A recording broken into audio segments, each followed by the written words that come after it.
Ndagushuje kandi nkuhaye ikaze kuri Hodari Empire aho igisobanuro cy'intwara ari ukuvuga ku bw'inyungu rusange gusa. Ibiro by'umukuru w'igihugu cya Tanzania byatangaje kuri ubu ngubu ko Samia Suluhu Hassan agiye kurera umwana w'umukobwa watawe n'ababyeyi be. Ibi bikaba biri mu byatangajwe binyuze mu itangazo ryashyizwe kuri konti ya X y'ibiro by'umukuru w'igihugu muri icyo gihugu cya Tanzania, aho ubwo butumwa bukomeza bugaragaza ko umwana yatowe n'umuyobozi w'akarere Perezida Samia Suluhu Hassan atuyemo kuri ubu.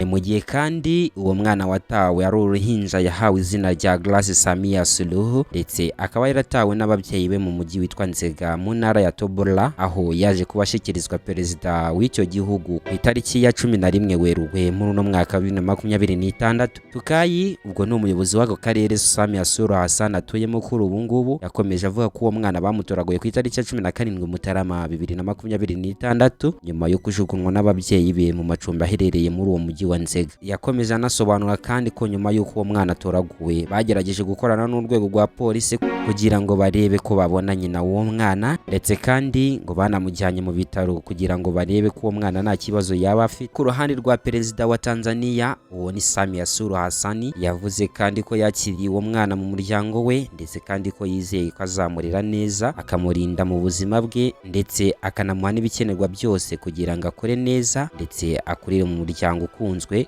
kandi utekanye. Ngayo nguko nimukomeze kuryoherwa n'ibiganiro bya Hodari Empire, aho igisobanuro cy'intwara ari ukuvuga ku bw'inyungu rusange. Kanda like, subscribe, comment kugira ngo tubane mu bindi biganiro bigiye bikurikira.